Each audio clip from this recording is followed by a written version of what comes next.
Lots of ways you can contact us, of course, Facebook, Twitter or email. Yeah, and if you're 18 or over, you can text on 67890. Text costs 25 pence plus your standard network charge. Get your comments in before 8 this morning. Yeah, and if you've got ginger hair, let us know. Please do. What your experience is too.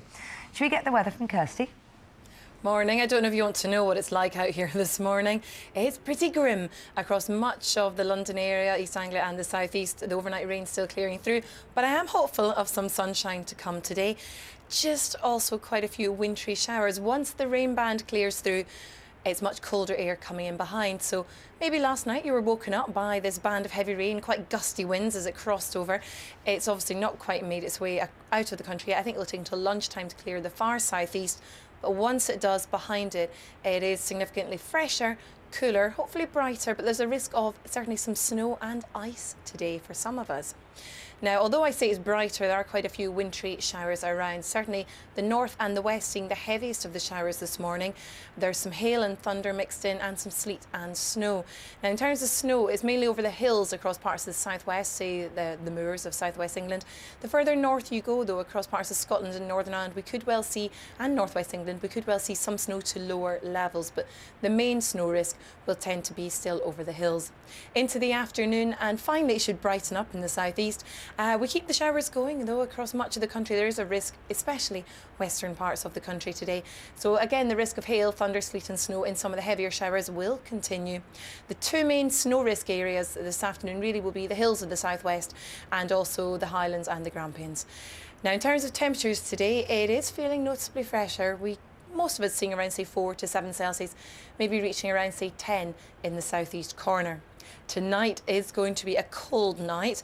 I think temperatures widely near or close to freezing, maybe +3 in London, but down to -6 in the glens of Scotland, and some wintry showers continuing as they will into tomorrow, especially for Northern Ireland, southwest Scotland, northwest England and North Wales. That's where we'll see the greatest risk of snow, mainly over the hills. The weekend, quite a lot of uncertainty, a bit of an east-west split. We either stay cold and rather wintry feeling, or we see milder, wetter, windier weather coming in. Here's the summary.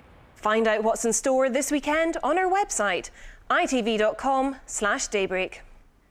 In the next half hour, Nick Clegg's tax breaks to make life easier for struggling families on low incomes. Plus, bullied for being ginger. Why do people think it's acceptable to taunt others with red hair? And in 25 minutes, they stole the show at last night's National Television Awards. We're backstage with the military wives, giving Anton Deck a hard time.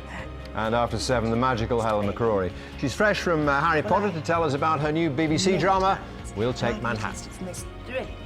First, though, here's Lucy with a summary of the news. Good morning. The Deputy Prime Minister is calling for immediate tax cuts to help cash-strapped families, and he's warning that many are facing a financial state of emergency. The government says it will raise the income tax threshold to £10,000, but Mr Clegg wants to speed up that process. Amanda Holden has given birth to a baby girl after spending the last 3 days in a critical condition in hospital. A spokeswoman for the Britain's Got Talent judge said that Holly Rose Hughes was born on Monday and that Miss Holden is now in a stable condition and expected to make a full recovery. A manhunt is underway after a prisoner escaped from guards who were threatened by a gunman. Andrew Farndon was being transferred from a prison to hospital in Suffolk when the attack happened.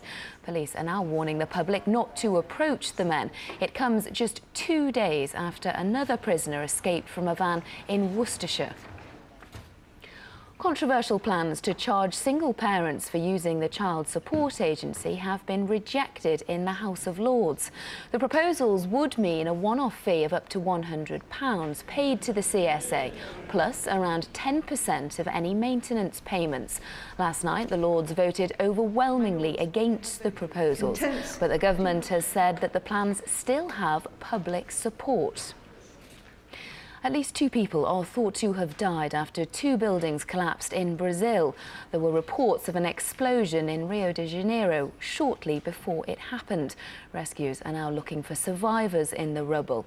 The local mayor has said that structural problems may be to blame. The number of people dying from heart attacks has halved in the last decade, according to a new study. Researchers have said that a reduction in the number of people smoking and a greater awareness of cholesterol and blood pressure are responsible for the improved figures.